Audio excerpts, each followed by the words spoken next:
Dementia बहुत खतरनाक है। भगवान की कृपा से मैंने अल्जाइमर डिमेंशिया भी दूर किया है, पार्किंसन भी दूर किया है, बहुतों को बहुत फायदा हुआ है। कल तो एक मैया आई, बोले बाबा जी मैं आपके यहीं पर डेरा जमाए हुए हूँ, एक महीना हो गया, साल एक डेढ़ महीना, मैंने अपने 4th स्टेज के कैंसर के ऊपर भी अब धीरे धीरे विजय पा ली है, मैं अब प्रोग्रेस में हूं।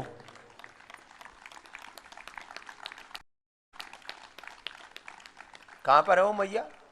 4th स्टेज वाली कैंसर वाली है? यहीं पर कहीं बैठी होगी, चारपाई पर इधर उधर कहीं ना कहीं। 4th स्टेज का कैंसर, 4th स्टेज का, 4th स्टेज का कैंसर, उससे भी डरी नहीं। मैं कहता हूं ना, जो डरा वो मरा। न मरिष्यति मां भी, जो योग करता है, यज्ञ करता है, जिसके अपने गुरु में, जिसके अपने भगवान में, जिसके अपने कर्म में, अपने धर्म में अखंड आस्था है, वो रोग से नहीं मर सकता।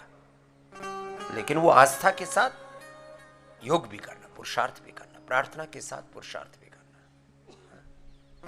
ये मैया कहां थी मैया?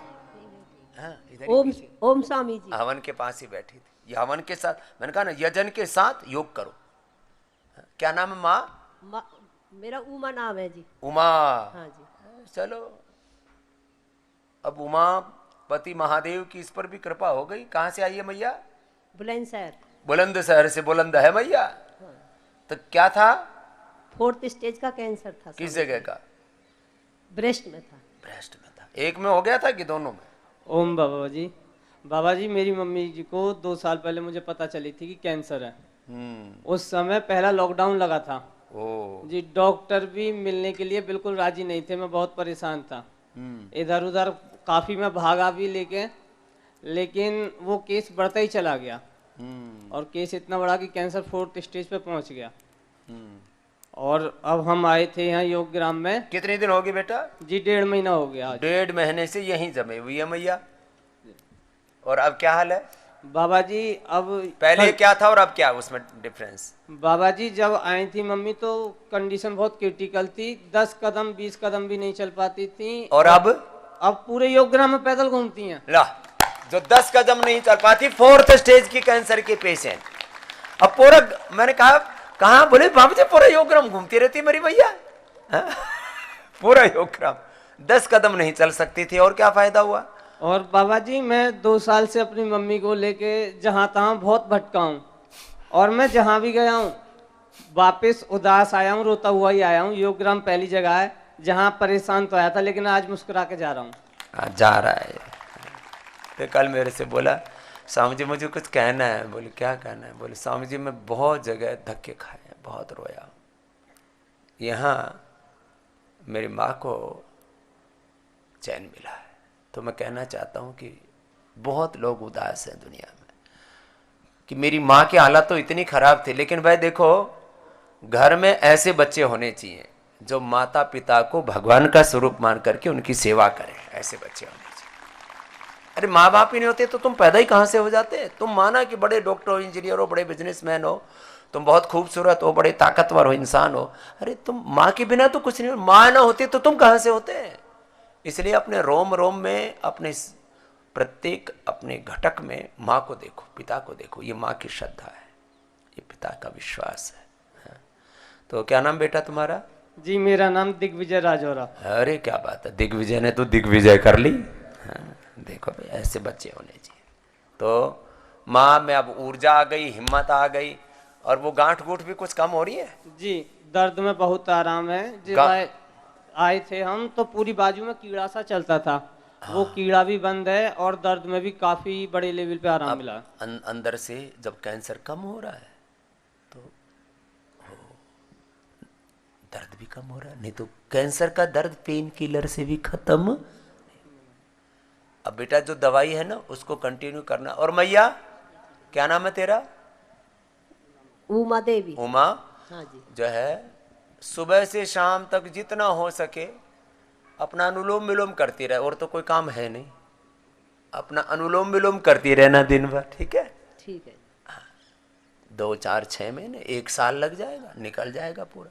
नहीं तो रेडिएशन, क्यूमो, ऑपरेशन, उसके बाद फिर बुझा इतने मोटे मोटे हाथ पैर लटक जाते हैं, फिर उसके इतने कॉम्प्लिकेशंस आते हैं स्वामी बहुत। हाँ, स्वामी जी मैं आपको टीवी पे देखती हूँ, मैंने ऑपरेशन नहीं कराया ना कीमो कराई। कुछ करवाए नहीं? नहीं। हे लो, बोले मैं करवाए नहीं, बोले मैं तो बाबा के पास ही आ गई। जी पिछले मम्मी 8-9 महीने से तो रेगुलर आपको टीवी पे देख के प्राणायाम वगैरह करती हैं, तभी यहाँ तक पहुँच पाई हैं। हाँ, ये बात अच्छी बात। अम्मा अब इसको छोड़ना मत, है ना, पकड़ के रखना जोर से योग को।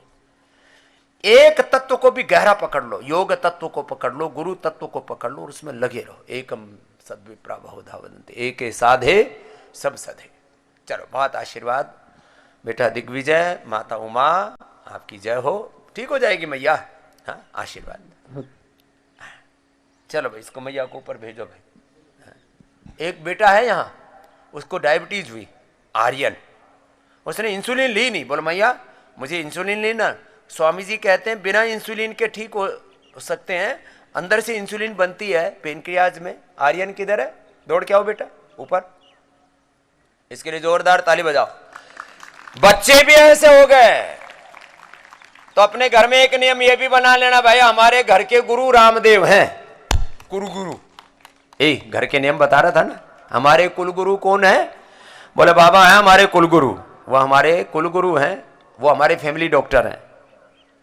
तो हमारे घर में भाई बाबा की बात सभी मानते हैं, तो भाई तुमको भी माननी पड़ेगी सबको। हाँ।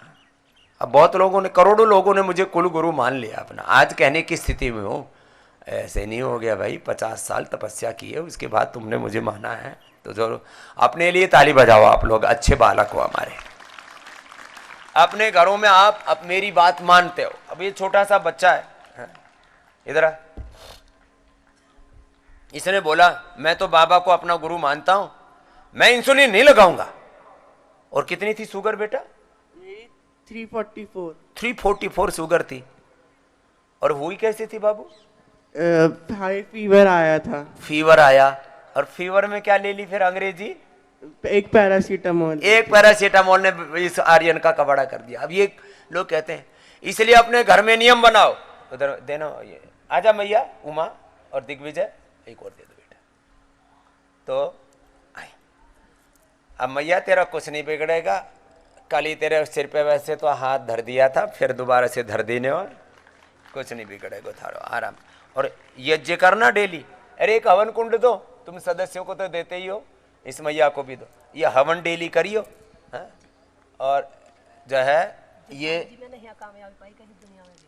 हाँ, और ये हवन सामग्री भी ले जा, सारा दे दिया। अब घर में जा करके, और इसमें मंत्र भी है, ये भी पढ़ लीजिए। ठीक है, जाओ। मम्मी को जल्दी बिल्कुल ठीक कर जाओ, आशीर्वाद है। हाँ, खुश हो। अब ये मैया भाई बड़ी हिम्मत वाली है, हिम्मत नहीं हारनी चाहिए। मैंने हजारों लोगों का, ये एक की बात नहीं है उमा जी की, हजारों माँ बहन बेटियों का, छोटे बच्चों से लेकर ब्लड कैंसर से लेकर के प्रोस्टेट, यूट्रस, ओवरी, पता नहीं कहाँ कहाँ के ब्रेन ट्यूमर, सब ब्रेन कैंसर ठीक किया है। करना पड़ता है। चलो करो, कपाल भाती करो। तो आर्यन ने एक छोटी सी, तो एक घर का ये भी नियम बनाओ। घर के नियमों में योग और कर्मयोग का, और परस्पर प्रीति का। राम राज्य क्या है, फिर से कविता वो जो है गोस्वामी तुलसीदास जी महाराज का पूरा सुना है ना, 3-4-5 दिन पहले ही सुनाया था। सब नर करई परस्पर प्रीति, चले स्वधर्म, निरत श्रुति नीति। ऐसा है तो घर की रीति नीति ऐसी। और फिर घर में साधु संतों की बात मानना, साधु संतों की बात मानना। और घर में एलोपैथी नहीं लेके आना, कोई आफत ना आ जाए तो। इमरजेंसी के तौर पर एलोपैथी की अनुमति है, बाकी तो जो हिम्मत वाले हैं मेरी तरह से, एक गोली भी खाने की जरूरत नहीं। तो घर में नियम बना लो कि घर में केवल पतंजलि का ही सामान। ऐसे कितने घर हैं जो केवल पतंजलि का ही सामान लेके आते हैं? जरा हाथ उठाइयो एक बार, जोरदार ताली बजाओ अपने हाथों से। इसमें तो 80-90% उठ गए। कुछ घरों में अभी थोड़ा थोड़ा संघर्ष चलता रहता है। ऐसा नियम बनाओ, घर में क्यों आएगा, क्यों नहीं आएगा?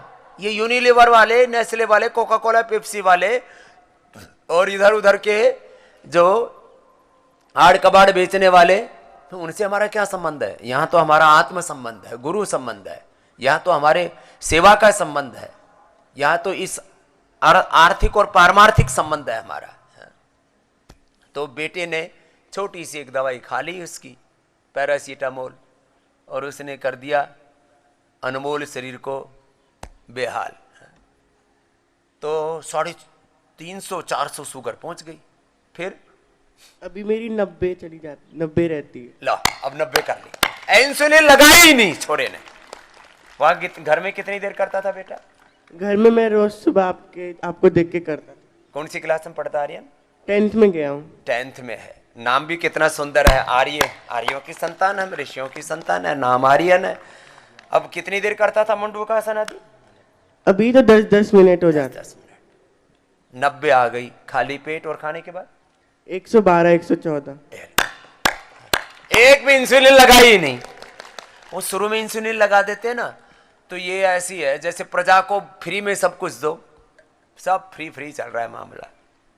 तो फिर क्या हो जाते हैं, बोलो? आलसी, प्रमादी हो जाते हैं। तो पेनक्रियाज भी प्रमादी हो जाता है। तो इसने हिम्मत की।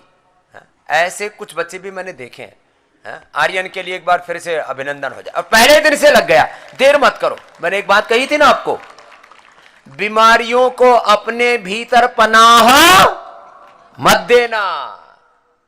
अब हम क्या करते हैं, आ गई बीमारी और उसके बाद अब बोले क्या करें जी, एकदम से भाग के जाएंगे जहर खाने।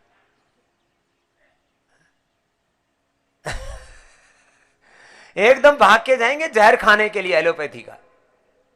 इसलिए मैं कहता हूं ये एलोपैथी खुद में एक बीमारी है। ये देख लो, प्रत्यक्ष प्रमाण है। और कितने प्रमाण चाहिए? अच्छा, आप नीचे बैठे हुए हो, कितने ऐसे लोग हैं जिनको एलोपैथी की बीमारियों दवाइयों से साइड इफेक्ट हुए? जरा हाथ उठाओ, बड़े बड़े हाथ हिलाना जरा। तू भी ला, एक तो ये बैठा प्रमाण, हाथ उठा, एक तो ये बैठा, और कितने थे? हाथ हिलाइयो। अब मैं यदि इतने लोगों से एक एक से पूछूं ना, तो लोग एलोपैथी की दवा खाना। ये इधर बैठी एक मैया बोले, स्वामी जी मैं आपकी पुरानी शिष्या हूं, मेरे को तो वैक्सीन लगाने के बाद सफेद दाग हो गया, देना है इसको। अब मैं वैक्सीन का एडवर्स इफेक्ट का डॉक्यूमेंटेशन नहीं हो रहा है। यदि डॉक्यूमेंटेशन हो जाए तो लोग वैक्सीन लगाना बंद कर देंगे। इतने भयंकर भयंकर इसके, किसी को पैरालिसिस हो गया, किसी के पीरियड बंद हो गए, किसी को डिप्रेशन हो गया, किसी को वैक्सीन के बाद हार्ट अटैक हुआ है, किसी को वैक्सीन के बाद में अर्थराइटिस था, SLMS ऑटोमेन डिजीज था, एंक्लोजिंग स्पोलाइटिस था, उठ ही नहीं पा रहे हैं, ढह गए 6-6 महीने से चारपाई पर पड़े हुए। इसकी हालत देख लो। ये एकदम ठीक ठाक थी। इसने पहले, इसको पहले भी हुआ था, उसको तो नया ही हो गया, वैक्सीन के बाद सफेद दाग हो गया अचानक, कुछ नहीं था।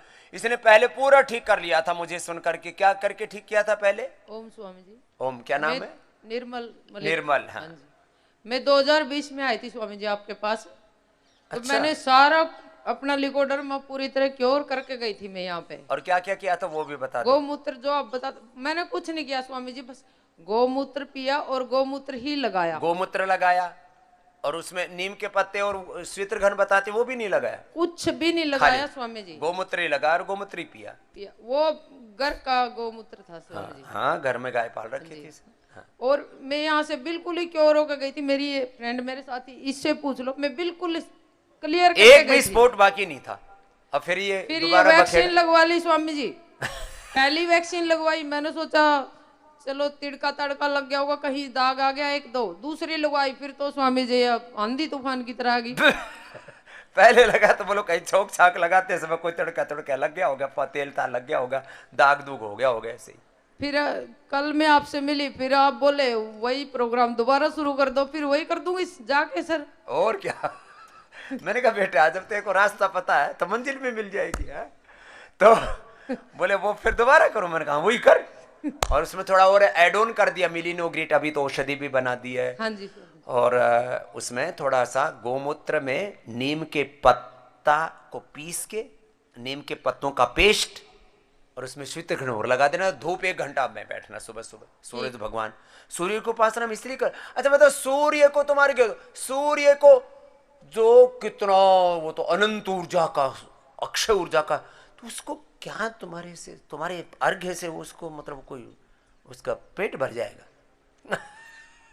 तुम्हारे लिए है ये सूर्य उपासना। और जितने भी हमारे जो हमारी सांस्कृतिक परंपरा है ना, बड़ी गहरी है।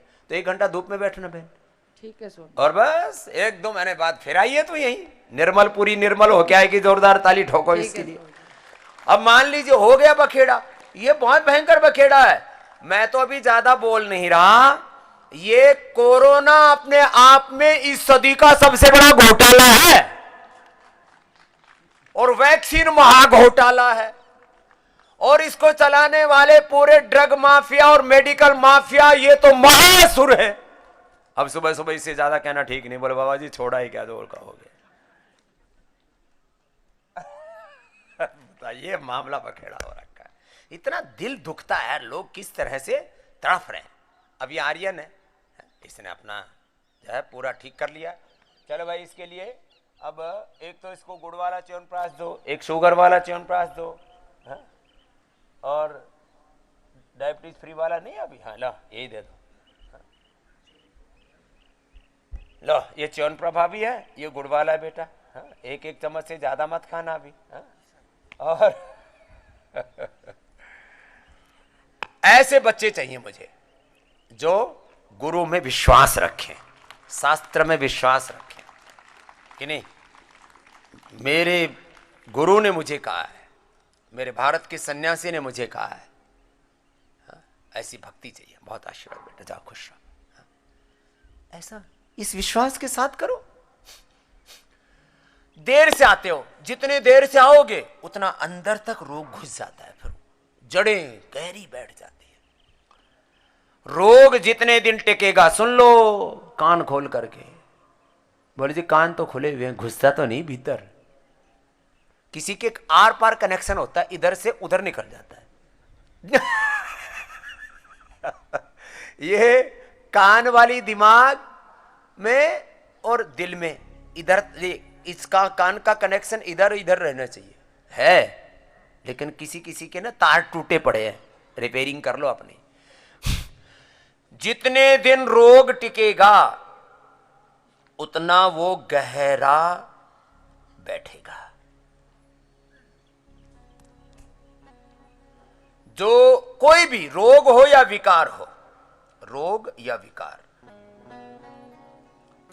जितना बार बार बुरी चीजों का अभ्यास करोगे उतनी बुरी चीजें तुम्हारे भीतर गहरे तुम्हारे स्वभाव में प्रविष्ट हो जाएंगी।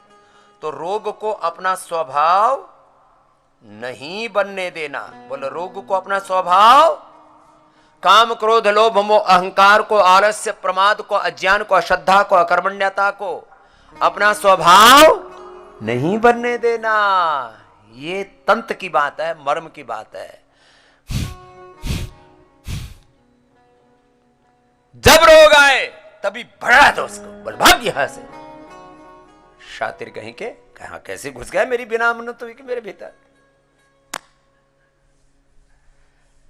जैसे मेरा जैसे ही आधा 1 किलो वजन बढ़ता है ना, तो मैं उसको तुरंत हटाता हूं, भाग यहां से। 67 से ज्यादा स्वीकार्य नहीं है। अभी तो 67 से भी नीचे चला गया।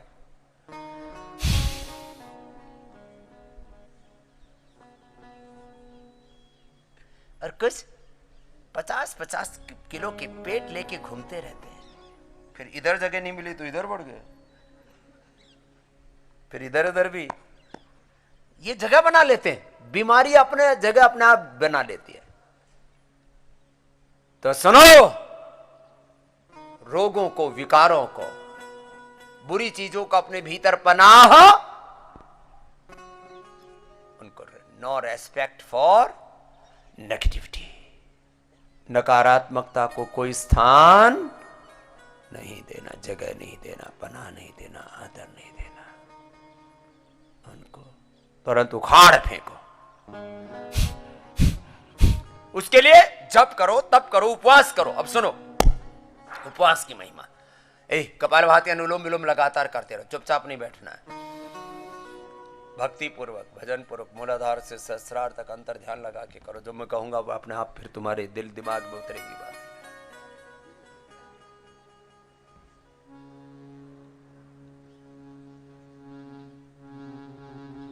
उपवास करने से सारे ये उपवास ना ये रोगों को खा जाता है। जब एक मैंने बहुत सिंपल सा लोक भाषा में, देखो पूज्य बापू कल बोल रहे थे कि गोस्वामी तुलसीदास जी महाराज जी ने जो श्लोकों में रामायण कही इसको लोक गीत में गा दिया, लोक भाषा में, अवधि में गा दिया। तो मैं श्लोक की भाषा को लोक भाषा में कहता हूं। भूख को जब भोजन नहीं मिलता तो किसको खाती है? डायबिटीज को, मोटापा को, वात रोगों को, कफ रोगों को और पित्त रोगों को भी खाती है। बस उसमें थोड़ा विवेक रखना पड़ता है। सौंफ का पानी पीना, पित्तहर पानी पीना, सारे रोगों को खाने के लिए व्याधिनाशाय लंघनम। ये नवरात्र का उपवास नहीं, 40 दिन का उपवास कहा मैंने मोटे मोटे भाई बहनों को। मेरी बात सुनते हैं ना, जब मेरे सामने होते हैं ना तो फुल ऑफ एनर्जी से युक्त होते हैं। अरे अभी जो बाबा ने बोला ना वैसे ही करना है। और फिर जैसे ही माल आता है ना खाने के लिए, चलो थोड़ा सा खा लेते हैं, बाबा की भी मान लेते हैं, थोड़ी सी जुबान की भी मान लेते हैं। खबरदार, इस 2 इंच की जीभ की माने तो इसकी खैर नहीं। काटूंगा तो नहीं, फिर बोलोगे कैसे? बताओ, ये 2 इंच की जीभ, अच्छा ये खा लेती है, परेशान होता है पेट, बढ़ता है वजन, बढ़ता है बीपी, बढ़ता है शुगर, बढ़ता है वात, बढ़ता है पित्त, बढ़ता है कफ, बढ़ता है SLEMS, ऑटोइम्यून डिजीज, बढ़ते हैं रोग। ये जीभ ना 99.99% इसको कोई समस्या ही नहीं आती। ये अपना मजा लेके और इधर फेंक देती है, खत्म। जो घाटी से नीचे उतरा वो माटी हो जाता है। क्यों चटोरा, क्यों चटोरा हो रहा है? अस्वाद व्रत में जियो, अस्वाद व्रत में जियो। 40 दिन तक उपवास करो, 40 दिन। फिर खाने के लिए जिंदगी पड़ी है, खा लेना। तो जितने 1-1, 1.5 क्विंटल के है सब 40 दिन तक उपवास करना है। किस पर उपवास? जलोपवास, रसोपवास, सूपोपवास, फलोपवास। फिर तो ये सिंघाड़ा, कुट्टू और बाकी सारा मामला इधर रखा हुआ है, बहुत जोरदार है। ये पूरा मामला है। लोगों को 5वां वाला उपवास पसंद है, कुट्टू की पकौड़ी, सिंघाड़े का, राजगिरा का, चौलाई का हलवा, बादाम का हलवा, बादाम अखरोट घोट के। पहले ही बादाम अखरोट में खूब माल है, फिर ऊपर से गाय के घी में घोट के। बोले बाबा जी आपने तो बनाना सिखाया था। अरे मैंने बताया था उनके लिए जो सुखड़नाथ हैं, भोलेनाथ जिनको वजन बढ़ाना, उनको बादाम का अखरोट का हलवा बता रहा था। अब ये पहले पेलम पेलर ऊपर से और फैल रहा है। तो बोलो व्याधिनाशाय लंघनम, बोलो। यहां हमारे डॉक्टर ने भी आपको 2 रोटी लिख दी है तो एक ही खाना, आधी इतना खा लो, जिंदा रहो। ये मैं बहुत अनुसंधान करके, अनुभव करके कह रहा हूं। वात रोग, किसी को भयंकर शरीर में दर्द है ना और कोई दवाई काम नहीं कर रही है, उपवास करना शुरू कर दो। और कब्ज नहीं होनी चाहिए तो फिर सर्वकल्प का पानी पियो। अब उपवास करने से, उपवास के समय 4-5 चीजें दिक्कत होती हैं। मैं उसको डील करना कैसे है देखो। उपवास के समय क्या क्या होता है? एक तो भूख लगती है, तो योग करो, भूख नहीं लगती ज्यादा योग करने से। उपवास में योग करने से भूख नहीं लगती। हाँ, और क्या होता है? एसिडिटी बन जाती है। तो सौंफ पियो, सर्वकल्प का पानी पियो, सर्वकल्प का पानी पी लो बस। उपवास करने से अब शुगर वालों की कई बार शुगर बहुत डाउन चली जाती है, तो फिर उनको खिला दो, थोड़ा अनार खिला दो, थोड़ा सेव खिला दो, सेव खिला दो। जिनकी शुगर डाउन चली जाए उनको क्या खिला दो? सेव, खजूर। मीठा खाने को ऐसे ही तरसते रहते हैं शुगर वाले, एक खजूर खिलाओ, एक से ज्यादा नहीं खाना, मर्यादा में रहना। बोल मर्यादा पुरुषोत्तम सियावर रामचंद्र की, एक से ज्यादा नहीं खाना। अब आदमी एक खा करके फिर लालच आ जाता है ना। और किसी का बीपी डाउन हो जाए तो, बीपी डाउन हो जाए तो अश्वगंधा का कैप्सूल है वो खा लेना। कब्ज हो जाए तो, कब्ज तो जब कुछ गया ही नहीं तो फिर भी पेट साफ होना चाहिए, पानी तो दिन भर पी रहे हो, कुछ गंदगी निकलती है। उपवास करने के भी 7 दिन तक लेट्रिन होती रहती है, मलम वही बलम, भीतर मल भरा पड़ा है, 7 दिन तक लेट्रिन होगी आपको। लेकिन क्या करो, जिनको दर्दें हैं उनको छोड़ करके, अर्थराइटिस वालों को छोड़ करके नींबू पानी शहद मिला के पीना, नींबू और शहद। तो उपवास के कई तरीके बता दिए आपको। जल उपवास, नींबू, और नींबू से ना अंदर की, नींबू काट देता है, सफाई करता है अंदर से, पूरा अंदर गंदगी ना, काला काला मन निकलता है। शंख प्रक्षालन वाले से भी जबरदस्त लाभ होता है। फिर थोड़ा थोड़ा शक्ति कम क्षीण हो जाती है ना, तो अलग अलग रोगों में लौकी का जूस, कद्दू का, पेठे का जूस, फिर द्राक्षाकल्प, खजूर कल्प, फिर अलग अलग उबली हुई सब्जियां। अब जैसे किडनी वाले पेशेंट है, किडनी वाले पेशेंट ये उपवास करो, कमजोरी आती है तो थोड़े ड्राई फ्रूट्स ले लो, कमजोरी में ड्राई फ्रूट्स, ये कमजोरी में लो, पीस करके ले लो। ने धीरे धीरे चबा चबा के 10-15 मिनट लगे। लोग 4-5 बार इधर उधर मारते हैं और फिर भीतर ठोकते हैं, पता नहीं क्या गलत अभ्यास हो रखे हैं, आदत खराब है। तो जिनका रोग किसी भी चीज से काबू में नहीं आ रहा, वो उपवास करो, और उपवास से कमजोरी लगती है तो फिर स्वर्ण भस्म खाओ। स्वर्ण भस्म का जो कैप्सूल दे रखा है ना आपको, जिनका शरीर पूरा कोई बॉडी रेस्पॉन्ड ही नहीं कर रही, तो आयु प्राइम, ये सब के लिए है। बस वो कैप्सूल पे एक ही खाना बस, और उसी से चलते रहोगे। अब जमाना बदल गया है, नैनो टेक्नोलॉजी पर चला गया है, तो नैनो फूड है ये। थोड़ा सा स्वर्ण लिया और शरीर में ऐसे घोड़े की तरह कूदते फिरते हो तुम।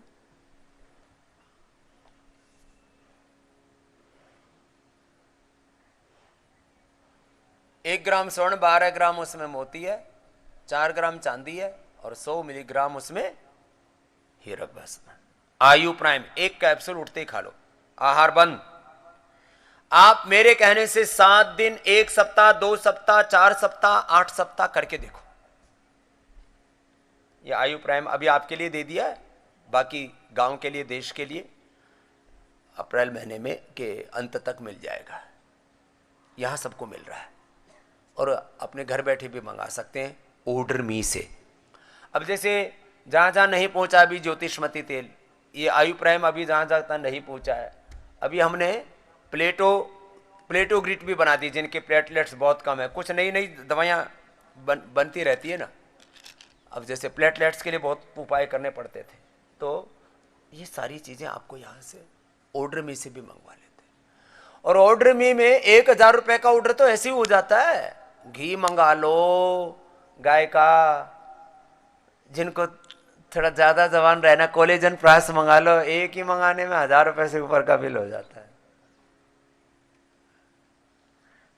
ये तो कुछ ज़्यादा ही है, ये तो 15,000 रुपये का है। इतने नहीं, 30, 1 महीने की डोज 15,000 की। अब 500 रुपये लीटर तो बकरी का दूध मिलने लग गया। 15,000 का तो बकरी का दूध पी जाते हैं। मैंने यहाँ बकरी मंगवाई पहली बार, पहले तो मजाक ही मजाक करता था, तो ये मैंने एक दिन देखा यहाँ लीवर के बहुत असाध्य रोगी आने लग गए। तो फिर हमने कहा कि राजस्थान से पहले बकरी का दूध का पाउडर मंगाओ, फिर उसको मिलाओ, फिर इधर उधर करो। तो हमने बकरी मंगवा दी, एक रेवड़ बोलते हैं, 25-30 बकरी है, एक उनको हाँकने वाला रख दिया। इधर जंगल खूब है, छोड़ दिया, जंगल में से जड़ी बूटियां खाती हैं और फिर उसका दूध पीती हैं। लेकिन ये सबको नहीं मिलता है यहाँ, 500 रुपए में नहीं, 5000 में भी नहीं मिलता, केवल रोगी को मिलता है मुफ्त में। जो लीवर के बहुत क्रिटिकल रोगी हैं, 4th स्टेज का। कल एक मैया आई थी, बोले जी लिवर सिरोसिस हो गया था बाबा जी, अब तो मैं अच्छी हो गई हूं। कहां से पता नहीं आई थी। Liver cirrhosis, fatty liver, liver cirrhosis, ये सब हम ठीक करते हैं। देखो ये तो मैं अब अगले महीने से असली खेल शुरू करूंगा, और इस साल भी पूरा मेरा का जमेगा नहीं। मेरा अखाड़ा है थोड़ा बड़ा, जैसे ना बड़ा अखाड़ा, उदासीन अखाड़ा, जूना